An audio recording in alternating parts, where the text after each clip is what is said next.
So what we can do now is, because we've got the Mortal Blade from earlier, we can actually grant it peace. So what we're going to do is we're going to get nice and close, wait for the Deathblow icon to pop up, and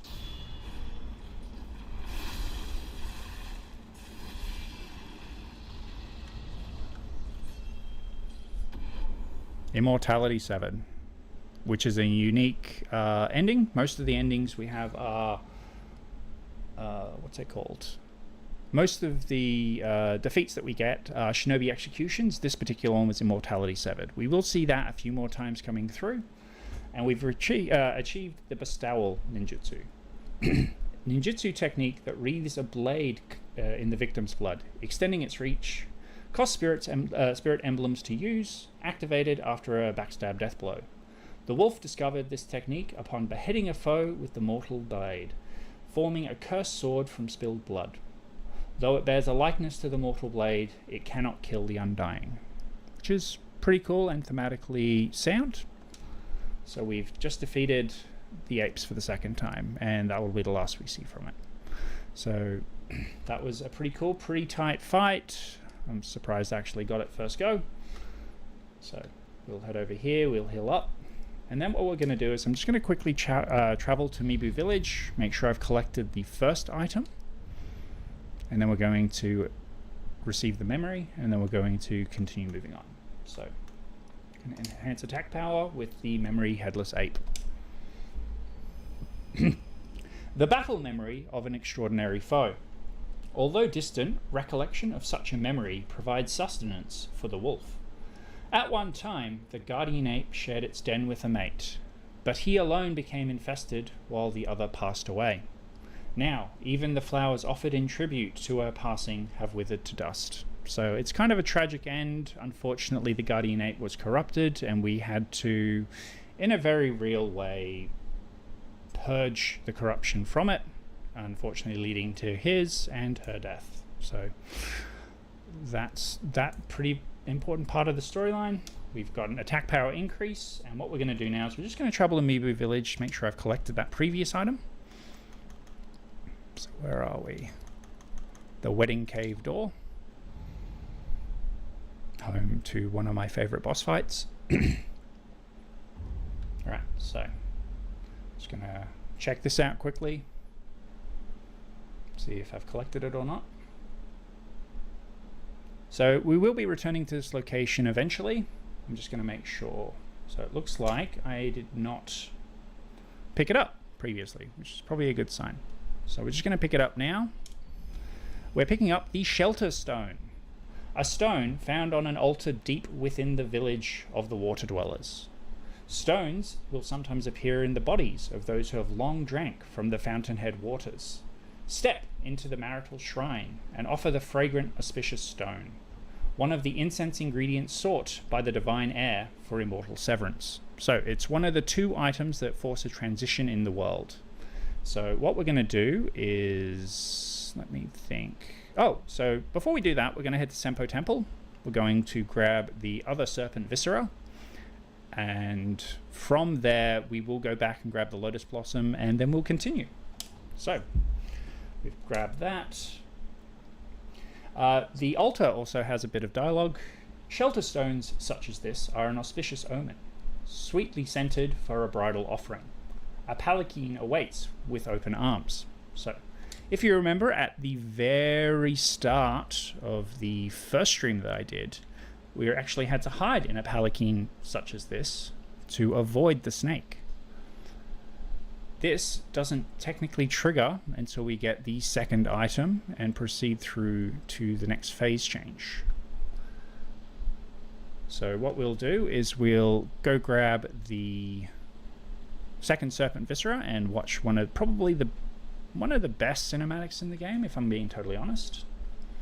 And then from there we'll head back to Ashina Castle.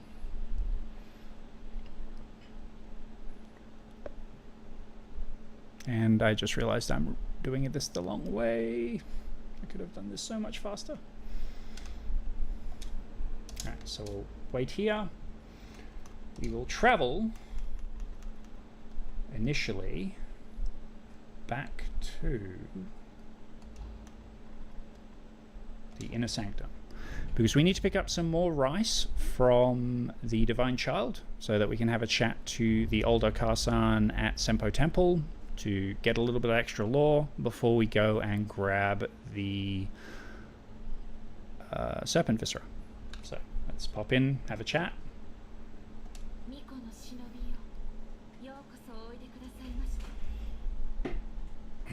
So we're just going to request a bit more rice.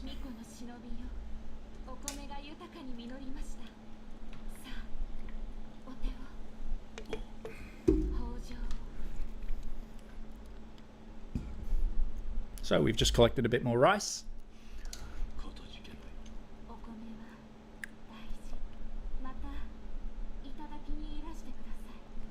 Like I said last stream, this particular mechanic triggers every time we use the rice, so we either have to use it in combat or provide it to an NPC for more lore, and we come back. Now, I believe there's one more transition for this, and we get some rice balls to give to Kuro. And then by that point we should have the second Serpent Viscera, so we can trigger the next series of events after we collect the Lotus and finish the next sequence. So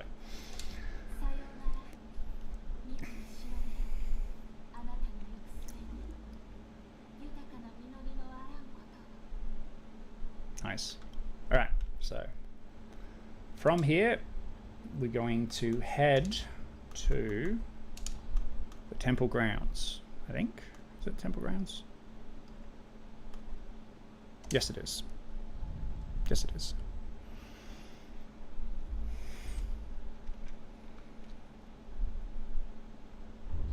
Alright, so we are not in the right place. Actually, no. While we're here, I did want to show you something last stream. So, the temple where we met the original monk way back when was up there, and there's this pond over here. After you gain the ability to swim underwater by defeating the headless monk in Mibu village, you can return here and jump into this pond. And if I was doing this the way the game wants me to do it, we would have had to travel this way. And here is a couple of statues, and I believe the monk falls down here somewhere.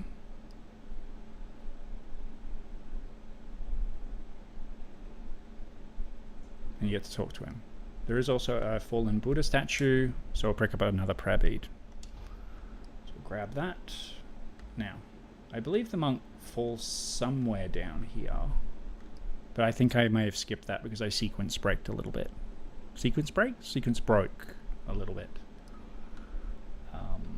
I think I've played this game so much that I know how to skip over certain events. Yeah. Alright, so we've got that now. We'll homeward idle back to there.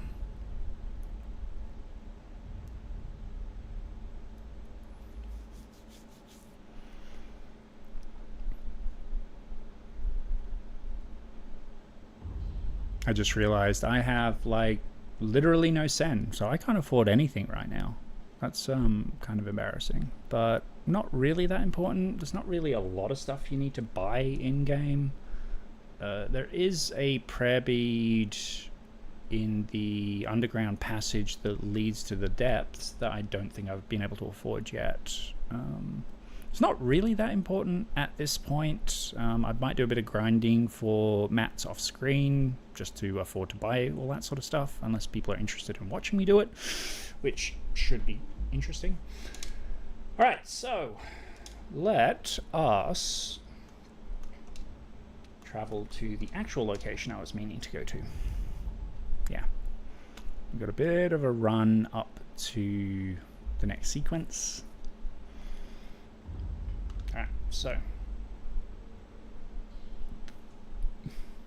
we were all the way over there. We need to go to the other side of that building. And we will need to come back because there is a little guy down there that we're going to have to talk with. That's probably being a bit overly generous. But what we'll do is we'll quickly sprint through this area. We really don't need to engage in anyone. So in this particular area, you've got a whole bunch of monks that have been corrupted. They have given up their monastic ways. But we don't need to fight any of them. Okay, let's get up here. As you can see, the infestations in the temple are indicative of the fall of the temple.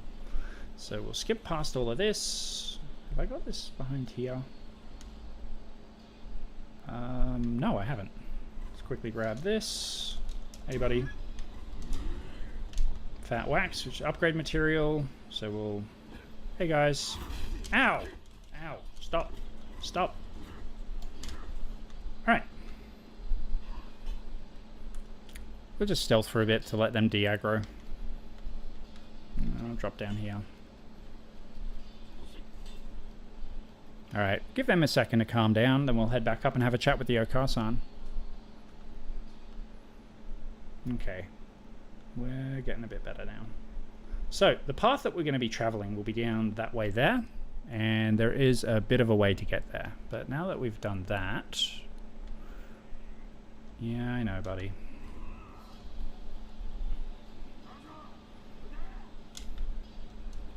Okay, so we'll head over here.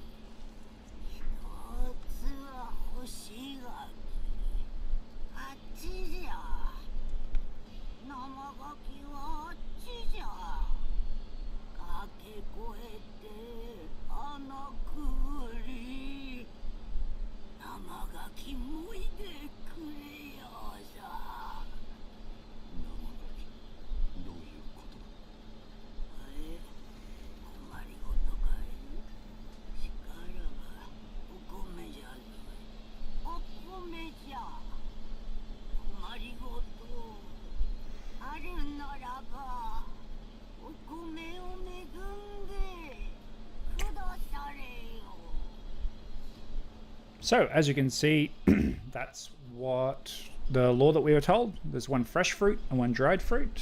We received the dried fruit before when we got to the shrine to grab the dried viscera. And now this Okar-san's telling us about another one, which is just across the way. So we'll give her some rice and she'll explain to us how we're meant to get it.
Now, that is a wonderfully cryptic hint as to what you're supposed to do. And the game doesn't intuitively tell you what you're supposed to do.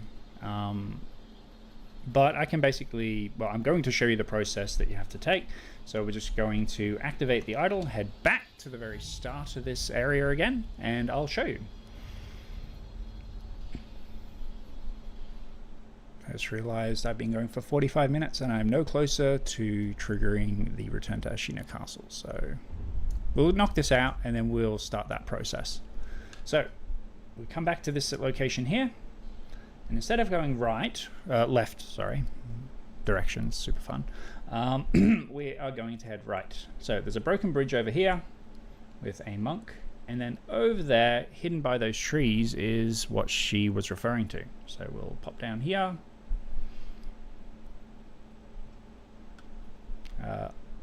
Old mate over here requires a white pinwheel. I'm not entirely sure if I've already collected it yet or not. I do have some monkey poos.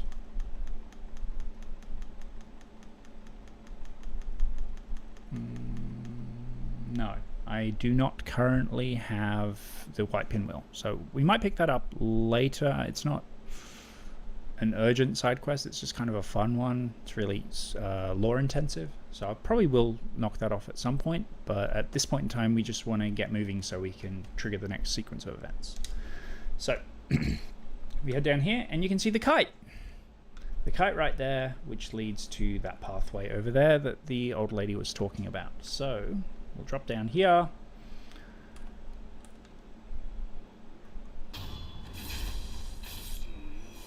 Now, you might be thinking, wasn't that the guy you needed to puppet? No, that's not the guy. The guy is over here. You can see one of the black hats, one of the pygmy warriors, and before it, you can see the crank that guides the kite. So, you need to sneak down over here, puppeteer him. He will crank the kite for you. And what we need to do is we need to head all the way back up and across to where the Okasan was, and we'll be able to use that kite to get to the other side of the ravine. So we'll drop down.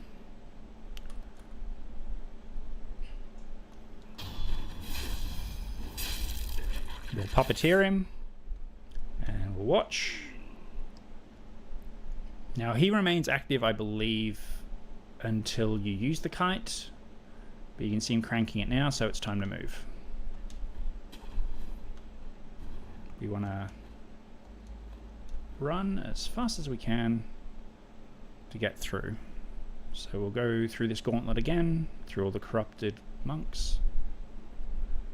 Yeah, okay guys. For the record, there's no really important items in this area amongst the mobs. Only if you're doing like 100% collectathon is there anything important there. So we'll run down here, we'll jump through the window again. And as you can see, where are we? The kite is now active up there. So we'll head across this way. We want to get up there.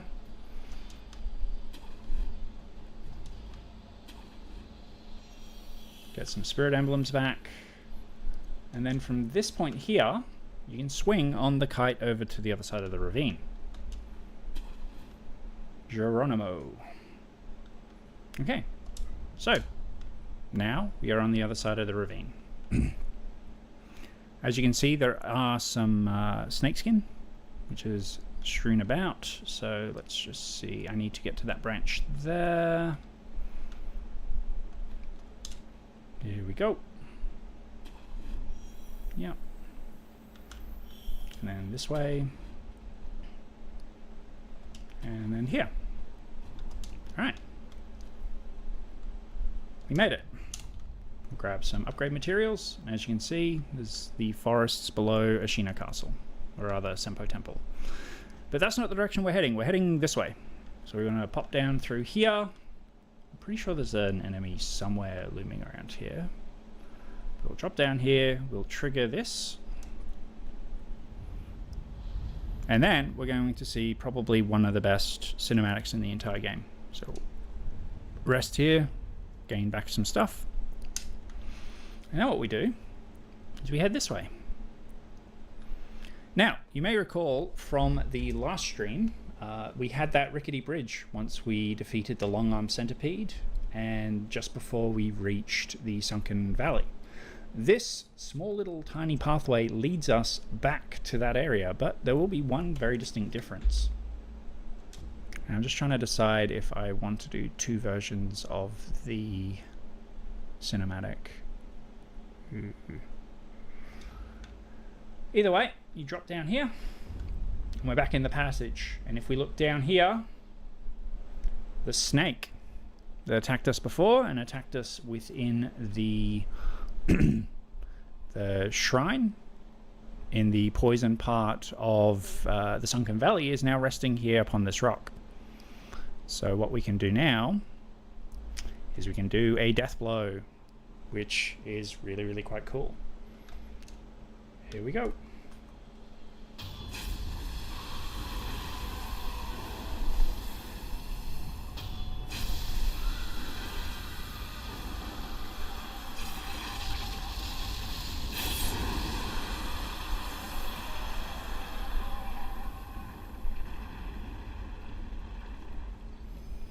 And we receive the fresh serpent viscera, the persimmon-like heart of a great serpent.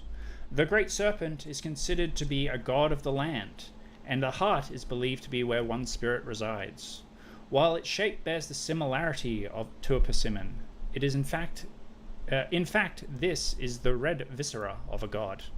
It is safe to assume that eating it would be poisonous to one's health. Now, as you can see there is a bit of a lore connection between the snakes being the gods of the land, and that does pivot gradually into the dragon purification ending, and we'll explore more of that lore in depth. But for the time being, we now have both of the viscera. And if we recall, that bridge that we were on, the one that got knocked down by that snake, we're on the other side of it now. And Sekiro is drenched in the snake's blood. So what we'll do is we'll head over here and collect the items. We'll head through here. We'll collect these two items. The Dragon's Blood Droplet. An item that is rarely dropped by a divine heir of the dragon's heritage. Using it will slightly increase resurrective power. Restore the power of life to those that who have been drained of it by offering this drop to the sculptor's idol with the recovery charm in hand. In turn, all afflicted with the dragon rot will be healed. The incessant coughing must cease. So, I touched on it in the last stream, but the dragon rot was meant to have a much larger impact, I believe, but it just reduced it down to NPCs not being able to talk to you for various reasons. The Dragon's Blood Droplet allows you to reset the status of all of those NPCs.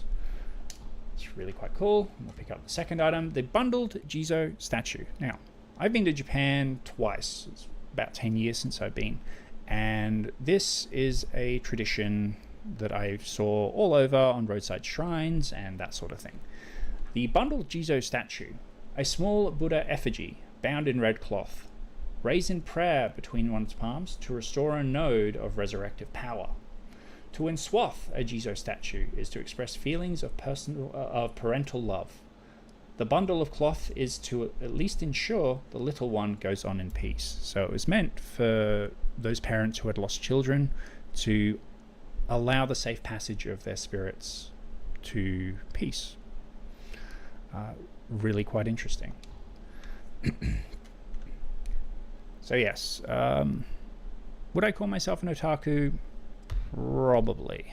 Would people call me an otaku? Probably yes. I mean, I am learning Japanese. I can identify a whole bunch when I listen to it. I can kind of read it. And I'm getting better at learning the nuances of the language, which is really quite cool and educational. It's part of the reason why I'm playing this with the Japanese audio, because I want to engross myself in it and understand it more. So, we've just achieved that. So what we'll do now is we will teleport back to Kuro, because we've collected the shelter stone, and then he'll tell us to go get the Lotus blossom, and then what we'll do is we'll trigger the next sequence. And we're just on an hour now, so we're actually going pretty good for time. So what we will do is we will head to the dilapidated temple. We'll see if there's any upgrades that I can get.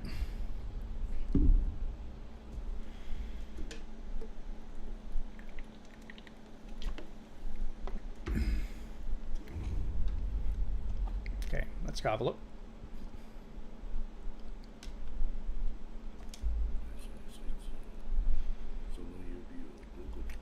Oh yeah, I forgot about this.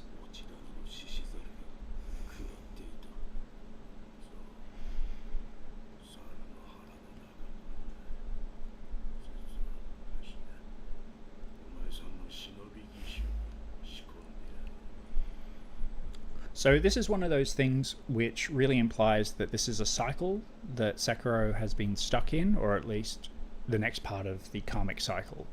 There's a definite inference here that the sculptor was the Sekiro of the previous cycle, but he failed. And that's why he knows so much about the prosthetic arm. It's why he knows so much about the different items and different elements of lore regarding the dragon's blood and the immortality. So what we'll do is we'll present that. We'll fit a new one. I'm pretty sure we got the fan as well. So the Divine Abduction. So we picked up the large fan before we got to the Sunken Fort, the gun fort last stream. A prosthetic tool loaded with a large fan. Cost spirit emblems to use. Gathers and releases a gust of wind, forcing enemies caught in the vortex to turn around. It is a mild sort of being spirited away that can be returned from quite quickly. However, it's said that one can only return from being spirited away once, and if taken again, there is no coming back. So this is kind of an interesting thing. The lore implies, and the gameplay mechanics actually follow through, that if you hit an enemy twice with this fan, they actually just disappear. And it's really quite interesting, and that's where one NPC quest really comes in handy. And this is basically what it explains. Now, this, for the most part, is a no prosthetic run, so I'm probably only going to use this item once or twice, depending on how far we get through that different side quest. But yeah, the other benefit of using the fan is that aside from certain strong enemies, they will lose sight of you and be vulnerable to a death blow. So it's just an easy, quick way of triggering quick kills. And the second item is the finger whistle. So this is from that rather morbid and creepifying finger that we found in the belly of the ape after the end of the first Guardian ape fight. A prosthetic tool created by fitting a slender finger to the prosthetic. Cost spirit emblems to use. Its sound will grab an enemy's attention and draw them to the whistle's location. By locking onto a target, only the targeted enemy will hear the whistle. The sound of the whistle enrages beasts, making them unable to distinguish friend from foe. So it does have some pretty fun mechanics. You can pretty much just mark a target and lure them over to you. It's a mechanic that is shared with the ceramic shard that you get, which is the Sekiro version of the rock. Really cool. So we'll grab both of those. And what that'll do is when you go to upgrade prosthetic tool, suddenly we have a whole bunch of different new upgrades and allows us to get to the next tier. Like I said, I'm probably going to farm for materials off camera, unless you're really eager to watch me do it. There are a couple of upgrades you can get, like the spring load flame vent, which we will maybe need to get. Maybe? Not real sure. But there is a couple that I'm definitely going to need to know, which is the loaded umbrella. So there are two different types of loaded umbrella we are going to have to grab. The lilac one, which allows us to protect from terror effects, which is the purple magic effects, and the Sakuza, huh? Not Sakuza, Suzaku umbrella, which is one of the 4 kami. It protects you from fire damage, which will come in very handy with one of the bosses at the end of the game. And I will definitely be farming for mats so I can get that upgrade. But at this point in time, we're not actually going to need it because we are about to trigger the next sequence of events. I know so much about this game. It's one of my favorites. Alright, so what we're going to do is we're quickly going to duck around the side and we're going to eavesdrop quickly. See if he's got any new dialogue. And he does not. Okay. There is an item here that I haven't picked up yet. Okay, so like I said, coin purses allow you to save your sen. Basically, when you die, you lose half of it. The game has been extremely generous in giving me the unseen aid quite a few times, so I've been lucky not to lose anything. But yeah, so that's the light coin purse. Alright. So, the next stage is we'll go and have a chat with Kuro, and if you remember from our last stream, if we head down this pathway here, there is a shinobi pathway, which leads us back to Kuro's room. It's a quick fast travel. Alright, cool. I'll have a quick chat with Emma. I don't think she's got any new dialogue. The reason why I'm here now is because once I pick up the Lotus of the Blossom, the state of the game will change and we'll shift to midday, and we won't be able to access this room again until we get back here. So, okay, so Emma doesn't have any new dialogue for us. We'll have a quick chat with Kuro, whose location has changed, which means that we've triggered one phase change, state change. He was standing here reading a book, and now he is seated. That's just because we've picked up the shelter stone and he's got new dialogue for us.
It is quite relevant to the search that we're doing, and it does actually lead to an optional boss that you do need to defeat for the ending that I'm chasing.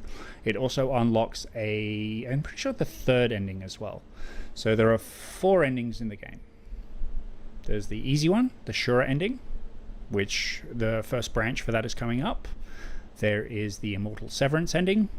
There is the Dragon Purification ending, and I can never remember the official name for the last ending because I've only done it once or twice, but that's not really something we're focusing on for this playthrough. So we'll have a chat with Kuro again, see if there's any more dialogue, then we'll check to see if there's anything we can eavesdrop, and then we'll go pick up the Lotus and begin the next sequence.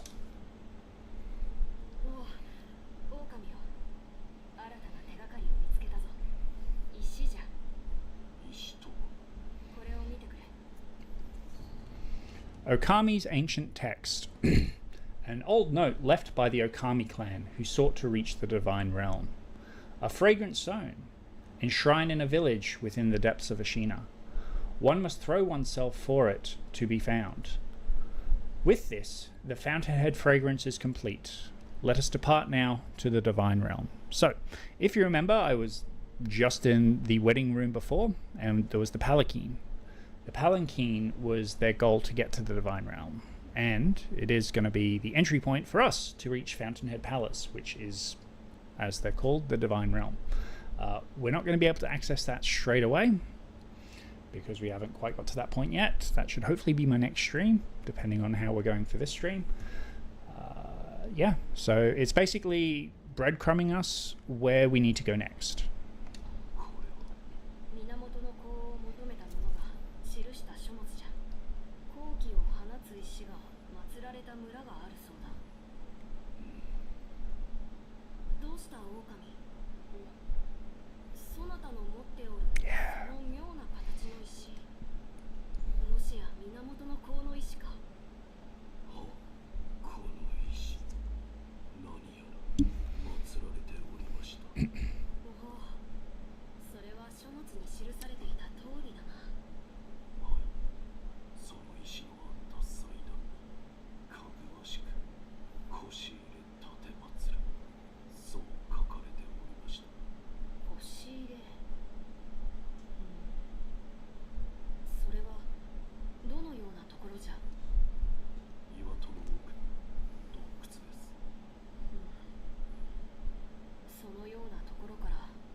境の入り口なのやもしれません。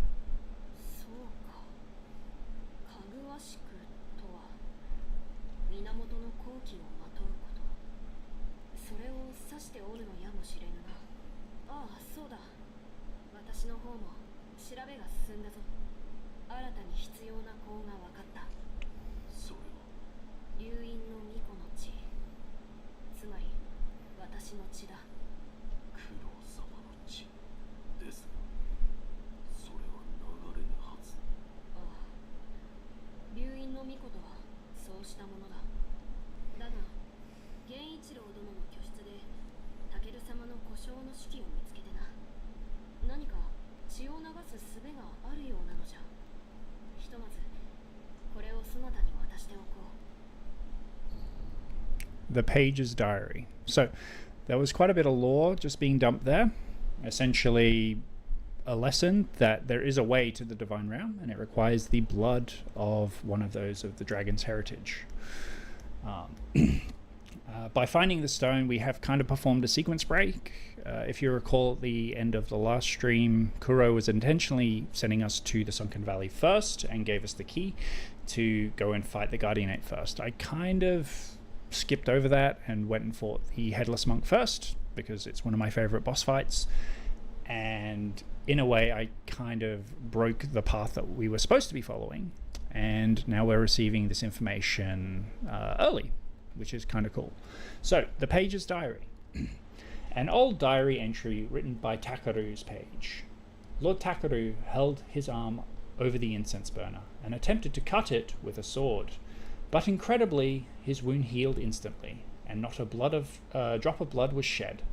Lady Tomoe said, "Without it, your blood cannot be spilled." I wonder, what could she be referring to, I wonder. So, the secret is the mortal blade that we have on our back.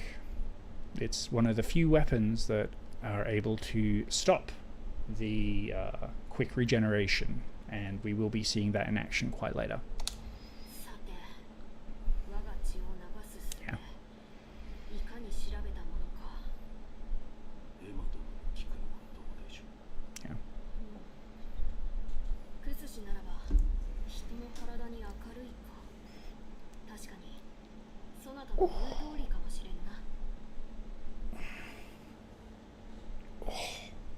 Okay.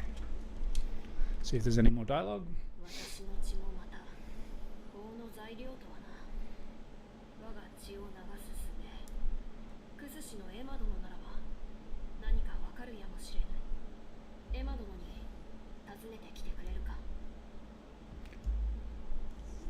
So the Sakura tree is a new dialogue option. We were told about it because he smelt the Sakura blossom. This is, like I said, an access point to an optional boss that we will need to fight.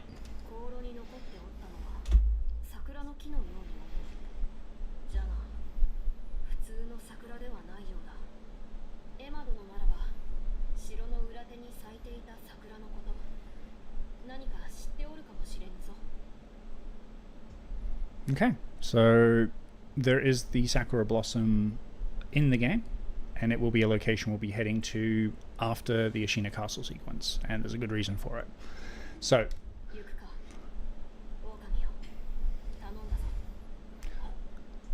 what we're going to do now is we're just going to eavesdrop, see if there's any more dialogue, which there is not, but Emma is here waiting to talk to us.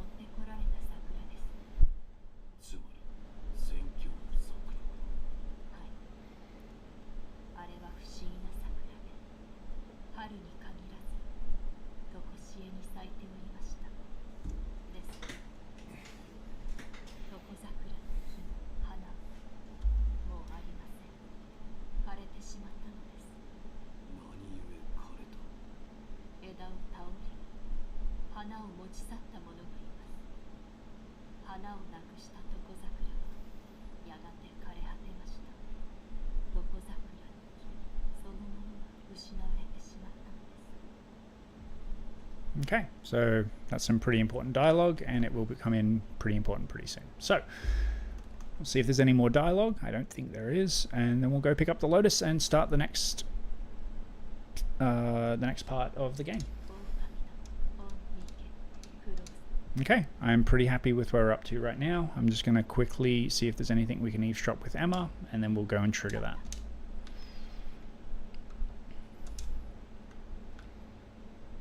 Nope, no eavesdropping. All right. So what we'll do is we will travel to the Guardian Ape's watering hole, pick up the Lotus, and you'll see what happens.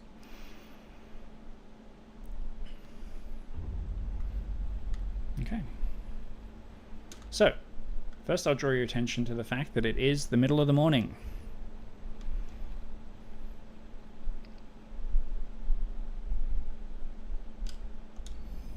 The Lotus of the Palace. A white lotus flower found blooming in the depths of the Sunken Valley, where the fountainhead waters pool deeply. So the fountainhead is pretty important, and you'll see why the water's so important very, very soon. The flower's aroma attracts female apes. Thus the guardian ape carefully tended to it as an offer to his bride. So that adds a layer of tragedy to what we witnessed earlier with the headless ape and his mate.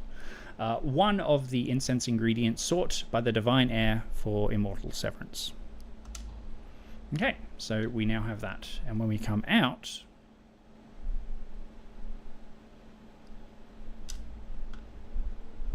you can see that it's not as bright anymore. There is a layer of cloud. It has suddenly become overcast. And if we go to travel using the sculptor's idol, we can no longer access the upper tower, Kuro's room, and we cannot access Ashina Castle now. That's because a state change has happened, and we cannot actually access it. And the reason is, it's currently under attack. What has happened is the ministry, so one of the organizations run by probably the daimyo of the local area, has noticed that Ashina has currently undergone a bit of a leadership struggle, and now he is moving in with his ministry troops in order to either take it over or at least determine what's going on. As you can see, every other area is accessible except for the castle, except for the abandoned dungeon entrance, which is where we'll be heading. And so begins Act 2. I think there's 3 or 4 mini-bosses in the castle sequence. Okay, so first thing we're going to do is we'll check in with the memorial mob.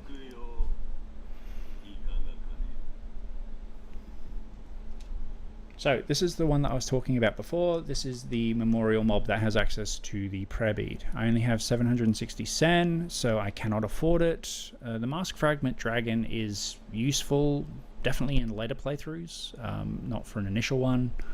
And he's got a bunch of coin purses, another dragon's blood droplet, and some pellets. So as much as I'd like to afford the prayer bead, I would need 700 more sen in order to afford it. Let's see if I have enough coin purses to afford it. Survey says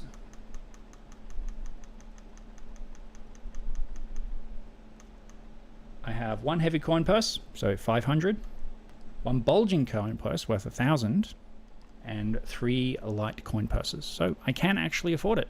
So I'm going to use 2 of these, where each one is valued at 100. And 1 heavy coin purse. So that makes up the extra 700 that I needed. Let's purchase that now. And what that means is we'll get a health and posture increase, which should make the next sequence a little bit easier. So what we'll do is we will... Oh, I've already purchased it. I was not paying attention. Interesting.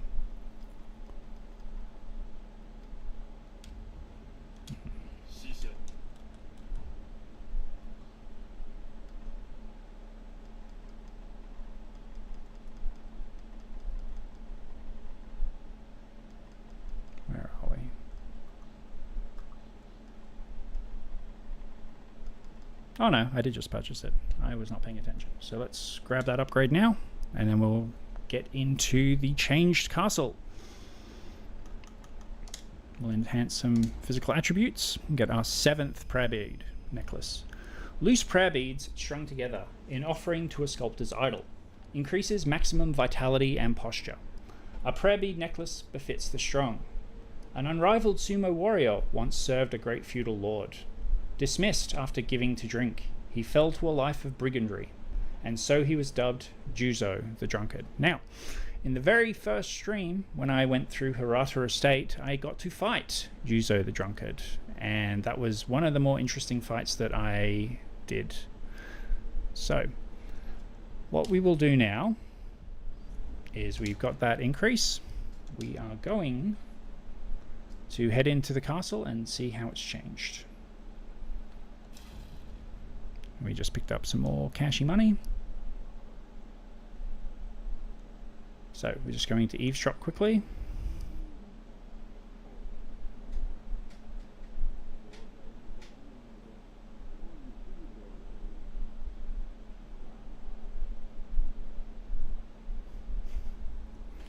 Okay, so this indicates that something desperate has changed here. He's still an enemy though, so if he notices us, he will attack. So we'll just handle that. Alright, so as you can see here, the door is still boarded up, but the music has changed, and that's because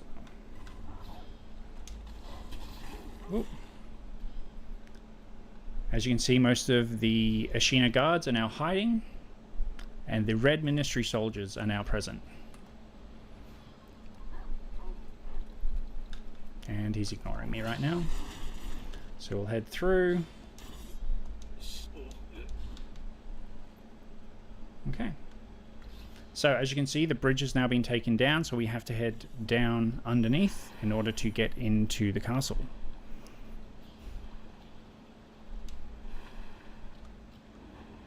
Oh, we've got a treasure cup there, which we'll have to pick up at some point. Now, where are we? We have to go down. There it is. Okay, so we got another treasure cup scale. And now we are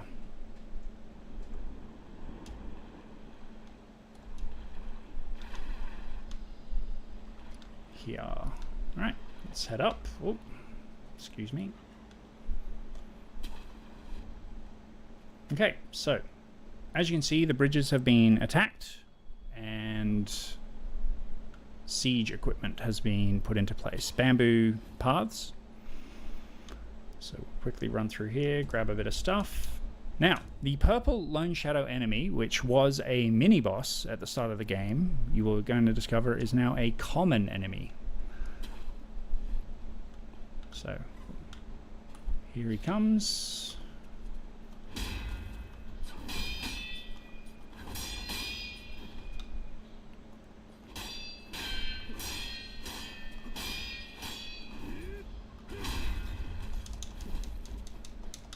Excuse me.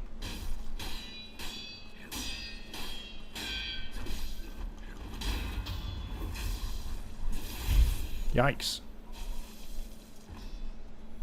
Okay. So we'll continue our journey up.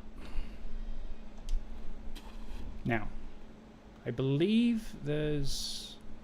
No, there was a general there, but there is a mini-boss at the bottom of the castle, but we need to work our way all the way up to the top. There's a mini-boss in the room just before the big boss fight for this. But if we draw our attention down here, we can see that Carnage has fallen. The doorway is now shattered, but we can go down there and trigger that. But yeah, actually, we'll go and do that quickly.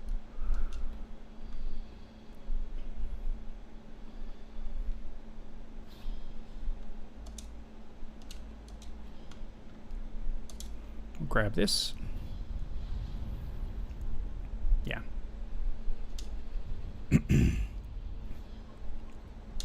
And our goal is to get all the way up into the castle again. And for the most part, we can ignore a lot of that. So previously, Tengu's servants were all over this area. Now, the ministry is everywhere.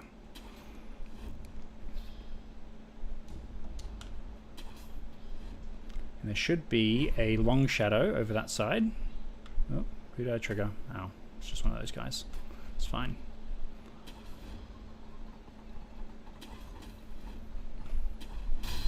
Ow.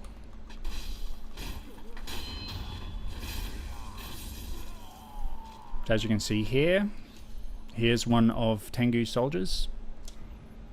Some scrap magnetite. And now there is a long shadow over there with a dog. So we'll head over this way.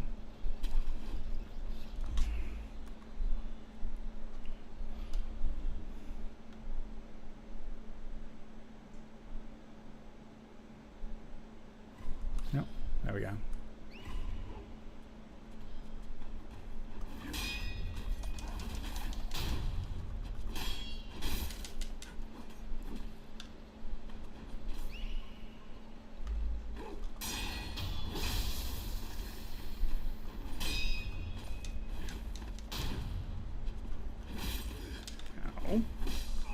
Ow.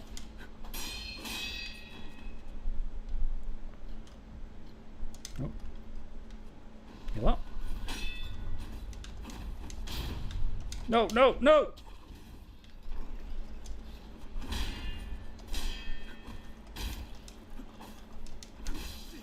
Ow.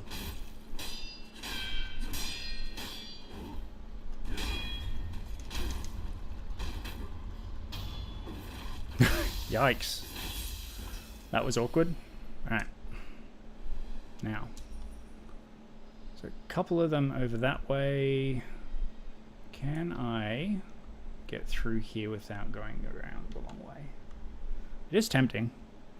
Should I? They are a bit of a pain though. Alright, let's try it.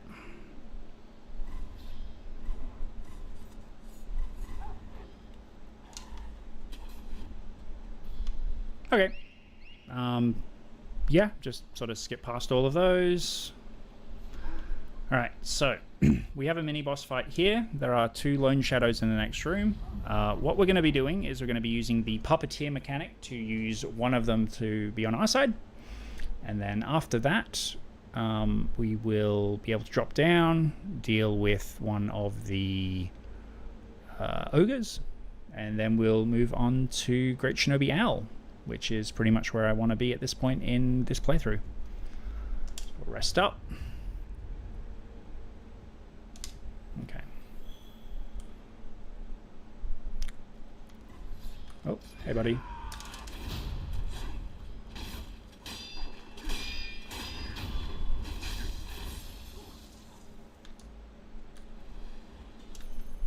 Okay, so we have a lone shadow there. And if we look down, there is a bound ogre in a tight location. Super fun. Not really something we need to worry about. We'll deal with this guy here and we'll work our way up.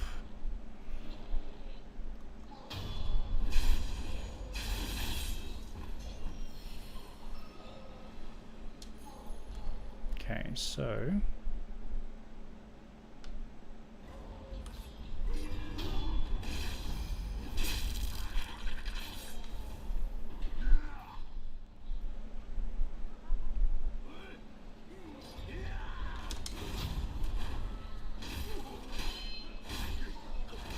ow.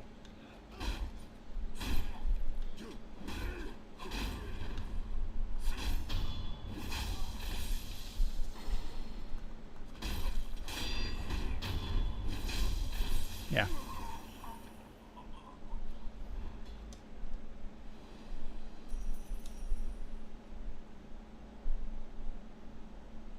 All right, so what we're going to do is we are going to head up and deal with the lone shadows, and then we'll go down and deal with the ogre.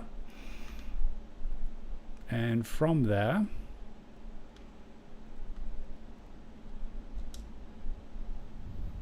we'll go and deal with Shinobi Owl.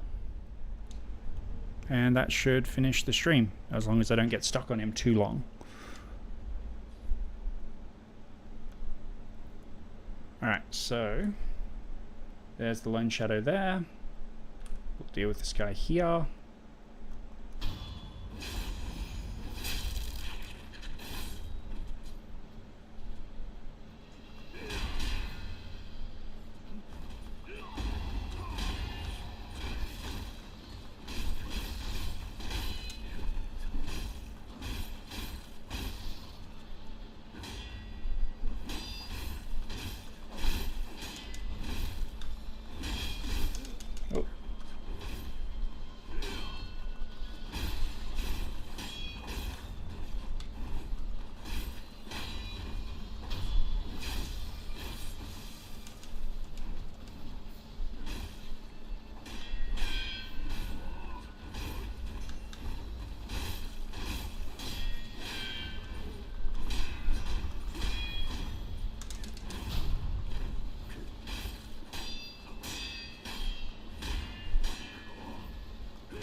Ow.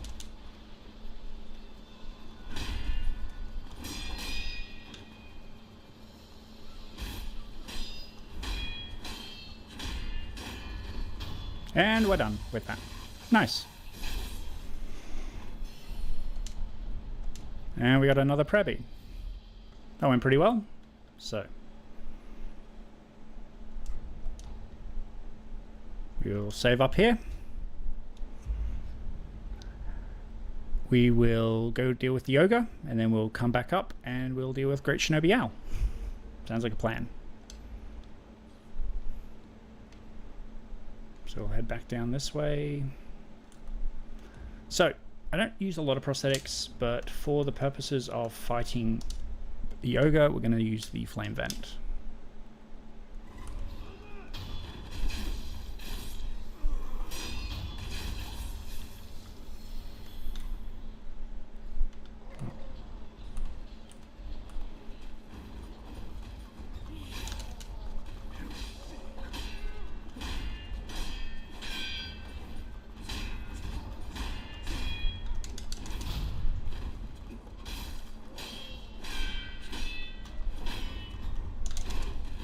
If I don't die to this guy. Ow.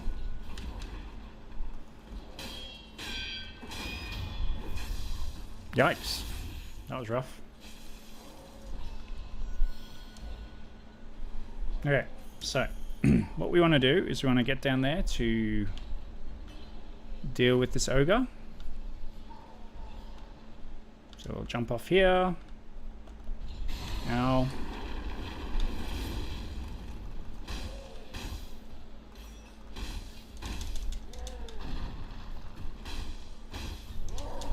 Oh, no you don't.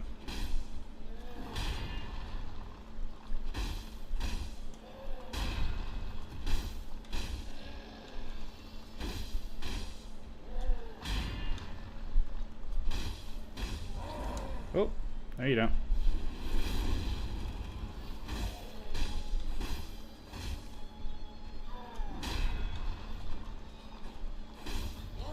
Oh, no you don't. Ow. Alright, there we go. Heal up.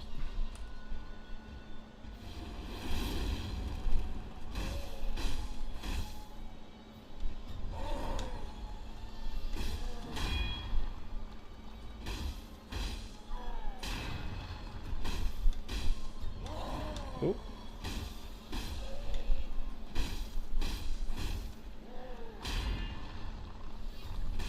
No! Oh, that was close. No! Oh boy.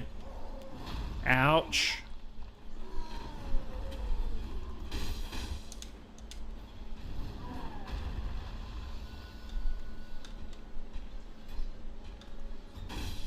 Oh! Oh boy. Again.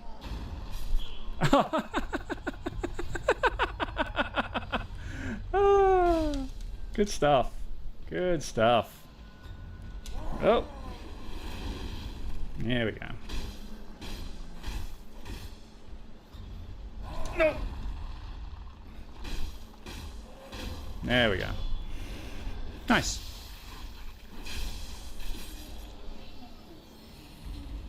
Nice. And we got another prayer bead. And we've just received the Shinobi Medicine Rank 3, a latent skill that increases the healing effects of recovery items. A shinobi fights as a lone wolf, without the help of others. As such, medicinal knowledge is vital. The only way to learn such techniques is to be gravely injured, time and time again, by worthy opponents. And with that, we actually reached the point that I wanted to get to in the game, the Great Shinobi Owl. So, we are about to enter that sequence, which is technically the end of Act 2 and the beginning of Act 3. Now, I did practice a little bit on him last night and struggled a little bit. Just being totally honest. I'm not going to oversell that I'm not going to beat him the first time, because that might happen like it did with the Guardian Ape before. So we'll crack into this and we'll see how we go. So we're just going to Hermit Idol back to the Communed Idol, heal up, and then we'll get a bit of a lore dump and we will face Great Shinobi Owl. Now, this is the part where I mentioned at the start of the stream where I really enjoy boss mechanics. Every FromSoft boss basically follows the same rule, essentially. There are 3 concentric circles that exist around the boss, and for every circle there are certain moves and techniques that they learn to basically keep pressure on or attack you or something like that. Now, a lot of the bosses in Sekiro do their best to keep you away. There are a few bosses that do their best to stay close to you and hug you and don't give you any chance to get away, heal up, that sort of thing. Great Shinobi Owl is a really, really good example of that, because he's got a whole range of attacks and a whole range of moves that control the area around him, which you'll see very, very shortly. Because this is a non-prosthetic, non-skill run, it's all just going to be purely technical. I'm going to be showing you how to bait out a lot of the different moves that he's got, and you'll be able to see there's quite a bit of predictability with how to react to them and where the openings exist for that particular fight. Yeah, it's probably my 3rd or 4th favorite fight in the game. Number 1 is the Headless Monk, because it's just purely parry based. The 2nd is Sword Saint Ishin, which is the end boss. I think I've got a reflection of strength that I posted up. Oh yeah, that's also a good point, that you can get a death blow if you jump down on him. Unfortunately, I mistimed the angle and my grapple for that, so that was super fun. The 2nd, Sword Saint Ishin, I think I did a stream at the beginning of June a couple of years ago. I think it was like the 1st or the 2nd or something like that, where I beat him first try. Probably my 2nd favorite boss fight. Owl, Great Shinobi, is I think my 3rd or maybe my 4th favorite. So what we'll do is we'll jump straight into that one now. So I'm not going to need the prosthetic tool anymore. Let's go do this. Yoy.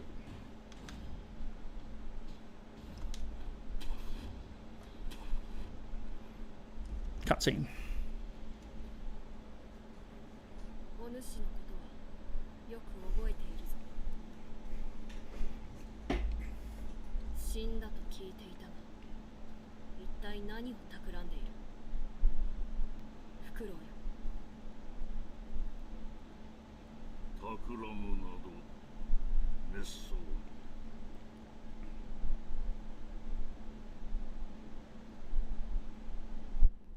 さあ、我と共に参りましょう。このフクロウは巫女様の尊いその恩師。お守りしたいだけにございます。お主は流因に見入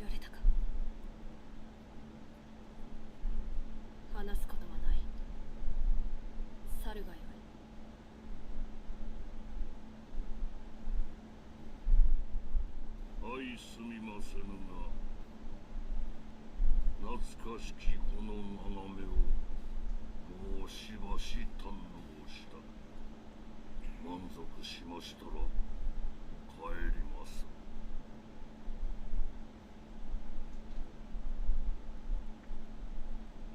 Okay, so we have now reached Great Shinobi Owl. So Owl is both Sekiro's father and primary teacher.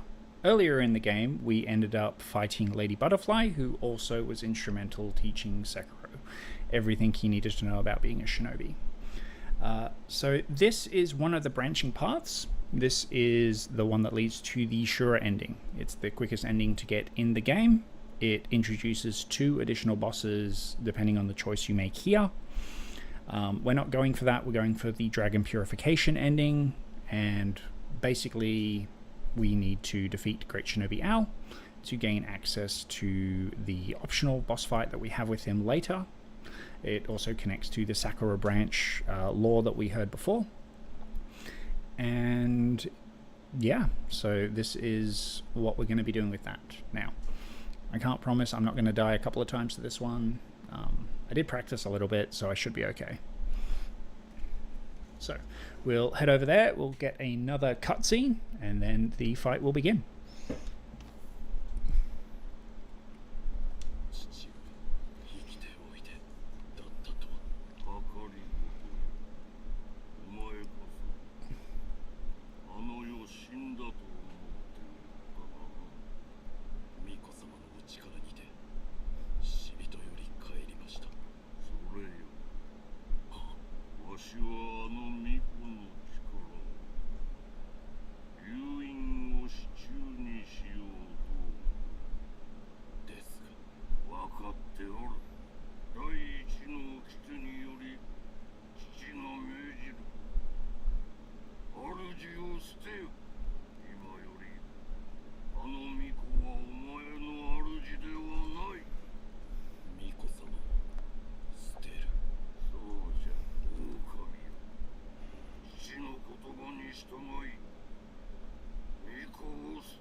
So this is the branching path I was talking about. So you make a choice. You can obey the Iron Code and follow Owl, or you can break it and stay loyal to Kuro. So for this playthrough, we need to stay loyal to Kuro. So this begins the second part of the game, and yeah, the boss fight.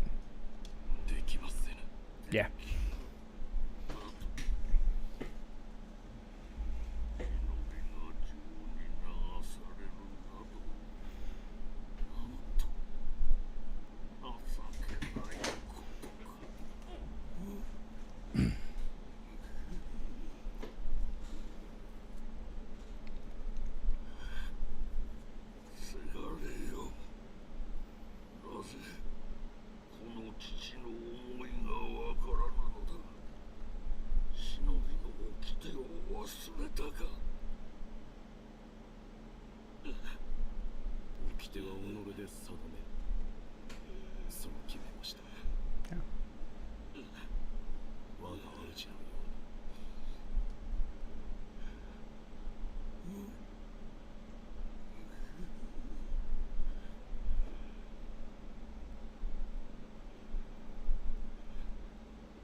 Yeah. So this fight is very much Sekiro fighting himself. There's quite a lot of moves that Great Shinobi Owl has because we have it, because he was our father and initial teacher.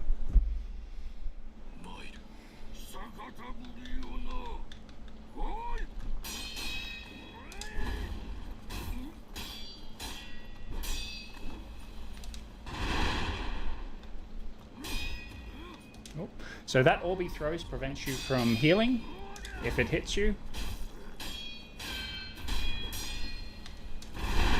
Ouch. a little too close. You have to actually dodge into that one.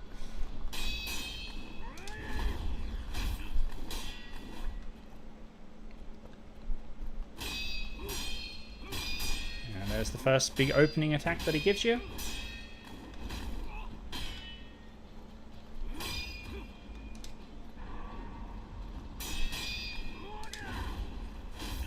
That's the second big one for the first phase.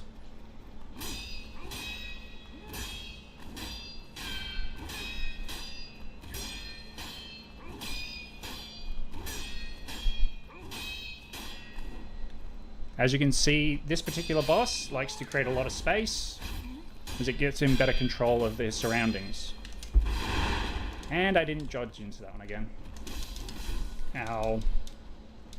Taking too many risks.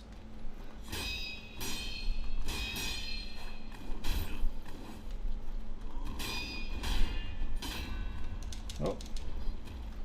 That's what happens when you get a posture break with this particular boss fight. As you can see, he keeps leaping back to create that extra space. He likes to operate from about a mid-range circle, and he has a lot of charge attacks. But then he does combos like that, which allow you to easily manipulate the fight. Jump back. So, we're up to the second phase. So the second phase is a lot like the first one. A lot of his moveset doesn't actually change, but he gets a couple of new moves to help create a little bit extra spacing around you to force you into the second circle. So he doesn't like you up close, because the more you attack, you can time your parries, that sort of thing.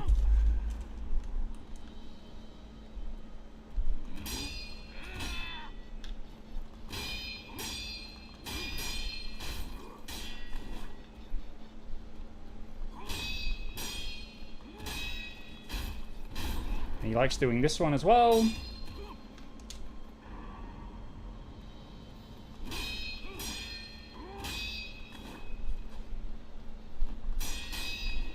But, as with most boss fights, you can easily kind of bait out his attacks. And this is why he doesn't like you being close, because as soon as you get a decent timing on him... Whoa. You can actually crank up that posture damage.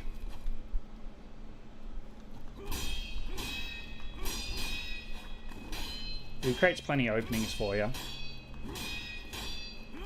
It's actually kind of cinematic as well. And it's kind of boring, but pretty easy.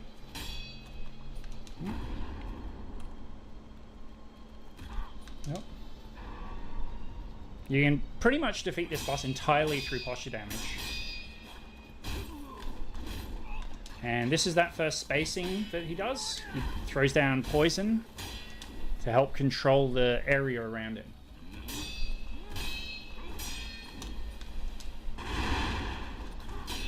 Oh, I'm in the corner. Must get out of the corner. Must get out of the corner. Oh. And we're done! First try. It's literally all about spacing. Really, really quick. Simple. Yeah. Yeah. And that's it. That's the point that I wanted to get to in this particular stream, because it leads to the next sequence, where we travel to the Divine Realm. Before then, though, there's a couple of side quests that I'm going to want to do, but I pretty much hit where I wanted to for this stream. And I did it first try, which was pretty cool. So the next stream we're going to do will deal with the eavesdropping mechanic a lot more. We'll return to Harada Estate. Maybe by the end of it, we'll get to the Fountainhead Palace, which is the Divine Realm, and the assorted enemies that can be found there. But yeah. So, we are in Memory, Great Shinobi. The battle memory of an extraordinary foe, lingering in the mind of the wolf. Commune with a sculptor's idol and confront memories of battle to permanently increase attack power. The Great Shinobi Owl was the foster father of the wolf. and we get the aromatic branch. So if you recall correctly earlier, both Emma and Kuro were talking about the sakura branch that was stripped from the Ether Blossom. This is that branch. Dried aromatic wood from the Ever Blossom, plucked by the wolf's father. The Ever Blossom is a sakura tree, and as such is ripe with nostalgia. Takaru would likely gaze upon this branch when it once bloomed, reminded of home. One of the incense ingredients sought by the divine heir for immortal severance. So, we have got to the top of Ashina Castle again, and we've defeated a boss for the first try again, which pretty cool. Again, I think at this point I'm chronically overselling the fact that these bosses are difficult. It's all just pattern recognition.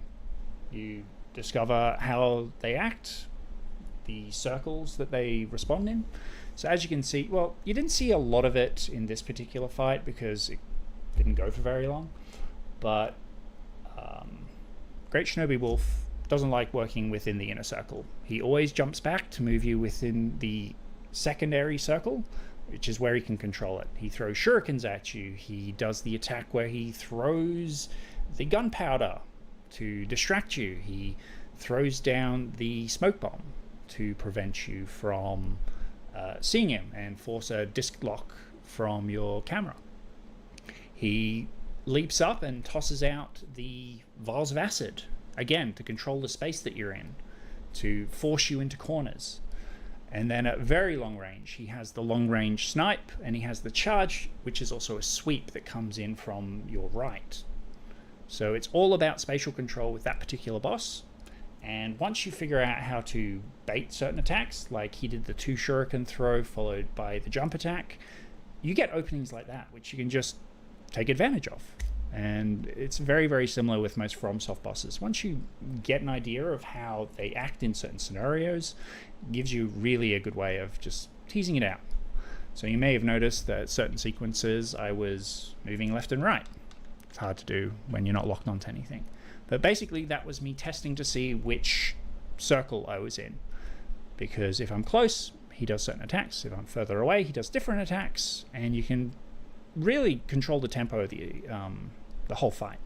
And a lot of much more experienced players who play these sort of games could tell you that to beat a boss, you learn what they do up close. You learn what they do when you're not that far away, and you learn what you do when you're in an extreme distance.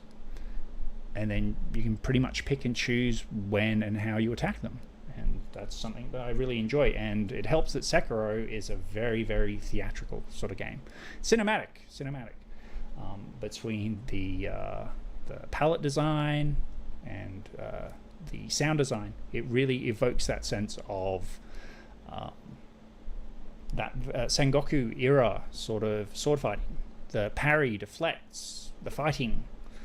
I really, really enjoy all of that sort of stuff. It's really, really good. And I mentioned it in the very first stream I did for this particular series. It's Dance Dance Revolution.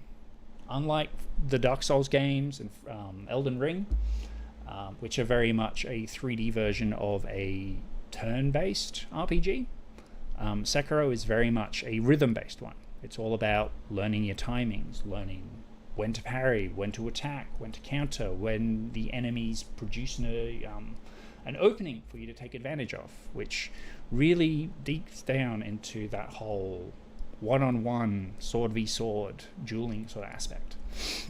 I know I'm probably overselling it, but I really, really do enjoy this game, and there's a reason why I keep coming back to it. So what I'm going to do is I'm just going to save. We're going to accept the memory of the next of the Great Shinobi Owl, and then we'll finish up, have a bit of a chat, and then we will finish up this stream.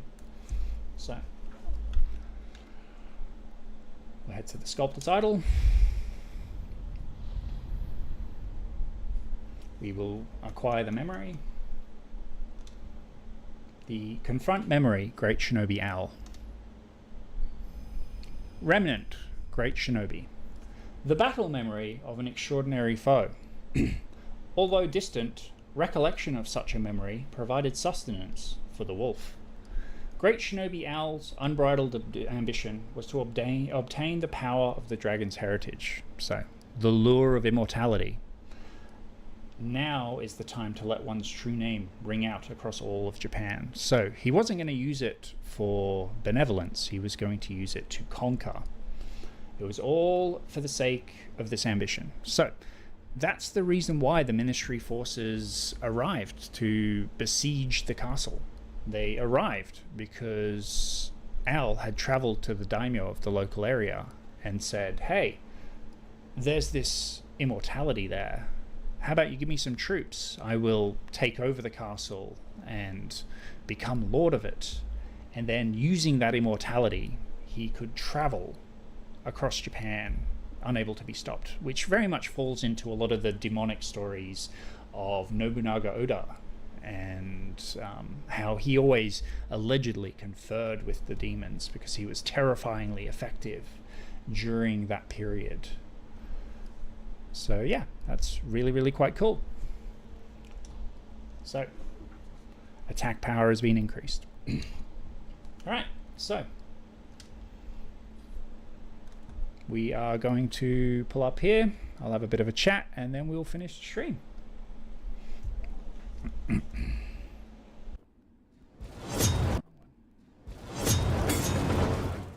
want to thank everybody for joining me today. It was a super fun stream. I got through everything that I wanted to get through today. We did manage to get to Ashina Castle and defeat Great Shinobi Owl, which was really, really quite interesting. We explored a bit of the lore. We achieved both the dried fruit and the fresh viscera of the snake. We got to see the amazing cinematic of the death of the snake. We got to explore the relationship between Owl and Sekiro. We learnt about the Everblossom and Aromatic Branch, which does lead us back to Hirata Estate and another couple of bosses, including the true ending for Owl. And it sets us up in a really good place before we head to Fountainhead Temple and the Divine Realm, where we will see the Divine Dragon and continue our journey towards Dragon Purification. We do have a couple of visits left to the Divine Child of Rejuvenation, but all of that's still to come.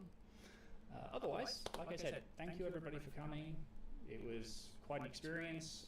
I think I died more to gravity than any other enemy in the game, especially that snake sequence when I was getting the dried viscera, which was awesome. But no, thank you everyone for coming. I really, really enjoyed it, had a lot of fun, and I want to thank you all. Okay, enjoy the rest of your evening. Cheers.